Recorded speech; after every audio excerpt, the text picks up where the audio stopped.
Selamat petang, salam sejahtera. Terima kasih kerana bersama dengan saya di Nazilin Unity Channel. Habislah Syed Saddiq, kata netizen. Saya mencari apa yang dimaksudkan dengan habislah Syed Saddiq. Adakah Syed Saddiq selepas ini akan mengalami masalah besar dalam bidang politik? Adakah ini adalah pengakhiran kepada karier politik Syed Saddiq selepas beliau secara terang-terangnya menghentam kerajaan perpaduan melalui sekutu ataupun komponen kerajaan perpaduan, iaitu DAP. Syed Saddiq kata DAP adalah lapdog Zahid. Akhirnya ini menimbulkan kemarahan daripada DAP itu sendiri. Yang mana salah seorang pemimpin di dalam DAP, iaitu Sheikh Umar, mengatakan, sampai hati Syed Saddiq kata DAP lapdog Zahid. Ahli Jawatan Kuasa Eksekutif Pusat CEC DAP, Sheikh Umar Baghrid Ali, menyifatkan dakwaan muda bahawa sekutunya DAP adalah lapdog kepada pengerusi UMNO Ahmad Zahid Hamidi sebagai keterlaluan. Menerusi satu kenyataan media hari ini, katanya, Syed Saddiq Syed Abdul Rahman tidak sepatutnya tergamak melemparkan atau melontarkan tohmahan sedemikian rupa kepada DAP. Dari segi prinsip pun, Syed Saddiq tidak seharusnya keterlaluan melabel DAP sekeras itu. Naib Presiden DAP Eng Korming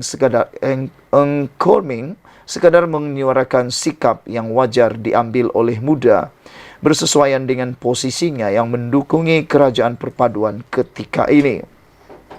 Kenyataan Eng pada saya sangat natural, tetapi respon Syed Saddiq itu cukup menggambarkan keegoan tahap tertinggi muda ke atas DAP, kata Sheikh Umar yang juga adalah naib pengerusi DAP Johor.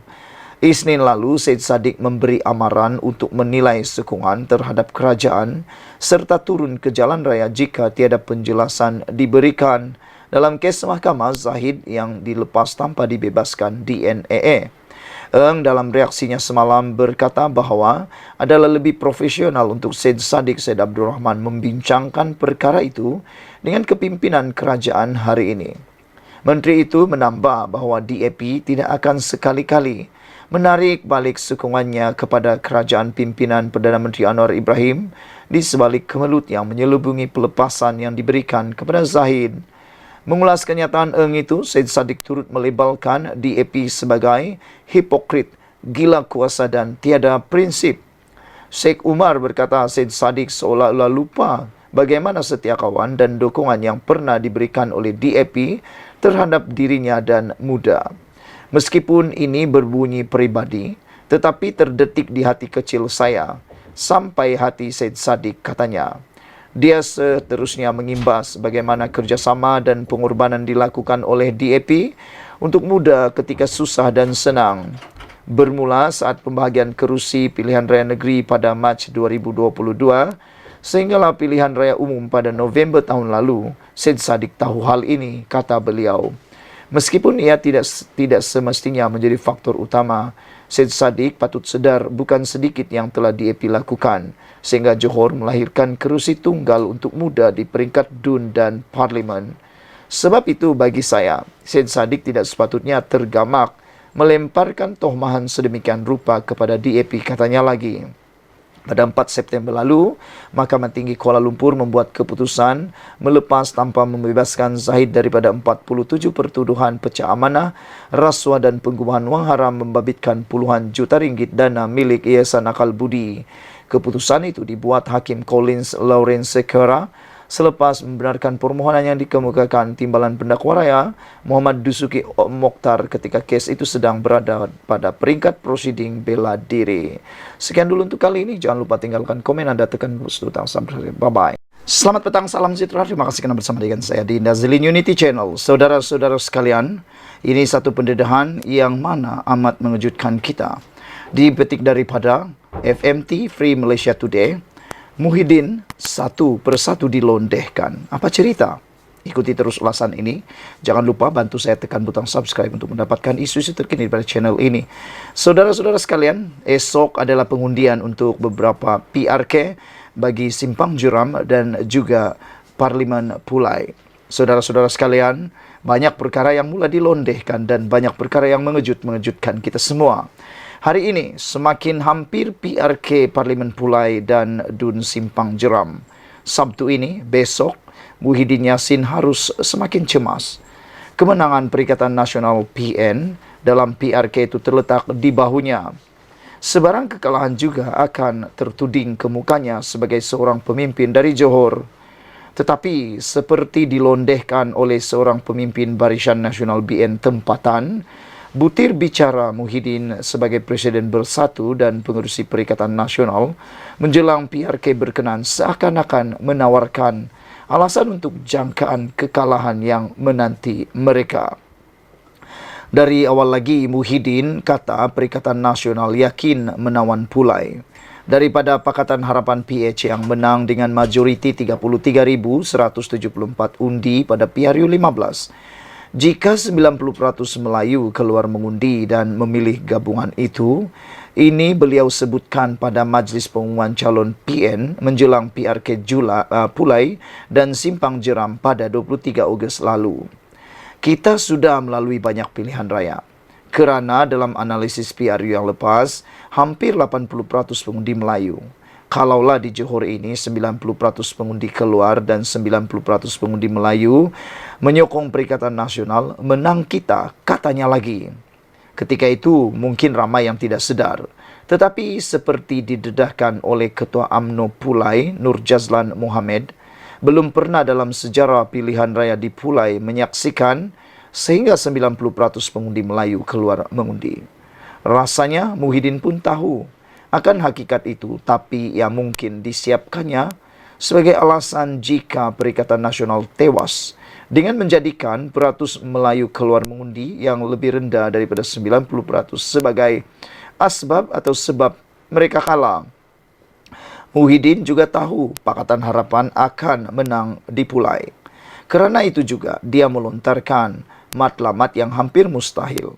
Jika itu keputusannya nanti, Muhyiddin tidak akan dapat gunakan Pulai untuk dijadikan satu lagi pungutan suara bagi menambah tekanan ke atas kerajaan perpaduan, kata Nur Jazlan. Pada PRU 15, Salahuddin Ayub menang Parlimen Pulai dengan majoriti besar 33.174 undi, manakala PRN Johor yang berlangsung pada Mac 2022, beliau juga menang kursi Dun Simpang Jeram dengan majoriti 2.399 undi. Penganalisis menjangkakan Pakatan Harapan akan dapat mempertahankan Pulai, tapi mungkin dengan majoriti undi yang lebih kecil, dengan kelebihan dijangka datangnya daripada peratusan pengundi bukan Melayu yang membentuk sekitar 44% pemilih di kawasan itu. Sebaliknya, Simpang Jeram dilihat agak kritikal. Kata penganalisis lagi, dan PH tidak mustahil hilang Dun itu yang berdekatan dengan Parlimen Pago yang menjadi kubu kuat Muhyiddin. Seperti kata Muhyiddin sendiri, Pulai yang lebih diidamkan PH. Kemenangan Zulkifli akan menafikan kerajaan perpaduan daripada mendapat majoriti 2/3 di Dewan Rakyat. Ini katanya penting kerana kerajaan Anwar Ibrahim didakwanya mahu meminda Perlembagaan Persekutuan bagi melakukan persempadanan semula jumlah kawasan parlimen daripada 222 ketika ini kepada 300 kerusi. Langkah itu nanti, kata Muhyiddin, akan menyaksikan kawasan di bandar yang dikuasai DAP akan bertambah-tambah, lantas merugikan orang Melayu sendiri. Atas kesedaran itu, beliau mengajak pengundi Pulai memberikan kemenangan kepada calon Perikatan Nasional agar hasrat kerajaan perpaduan itu dapat disekat, kata beliau lagi. Tapi sekali lagi Muhyiddin menyelewengkan fakta. Sebagai membetulkan dakwaan itu, ahli Parlimen Bangi, Shah Rezan Johan, memberi pencerahan bahawa persempedanan semula satu-satu kawasan parlimen dilakukan mengikut populasi pengundi dan bukan dipecahkan mengikut kaum. Ini dituruti pengurusi DAP Lim Guan Eng yang menyindir bagaimana Muhyiddin boleh menjadi Perdana Menteri ke-8 Mac 2020 hingga Ogos 2021. Sebagai bekas Perdana Menteri, beliau seharusnya tahu persempadanan semula adalah tugas Suruhanjaya Pilihan Raya, katanya. Lagipun katanya perkara itu tidak pernah dibincangkan dalam kalangan ahli parlimen kerajaan seperti turut disahkan Menteri Komunikasi dan Digital Fahmi Fadzil yang menganggap dakwaan Muhyiddin itu sebagai tidak berasas sama sekali. Tidak hairanlah pentadbiran Muhyiddin sebelum ini dilabel sebagai kerajaan gagal, kata Lim Guan Eng. Dalam kepesatan arus teknologi maklumat hari ini, orang ramai tidak hanya mendengar, menonton atau membaca isi sesuatu ceramah politik, tetapi turut mengikuti reaksi terhadapnya untuk mereka membuat perbandingan dan kesimpulan sendiri. Andai pemisangan fakta oleh Muhyiddin seperti di atas dianggap remeh dan sekadar modal politik pilihan raya, namun kenyataannya bahwa haram mengundi calon Pakatan Harapan Suhaizan Kayat bagi PRK Parlimen Pulai harus diketerlaluan.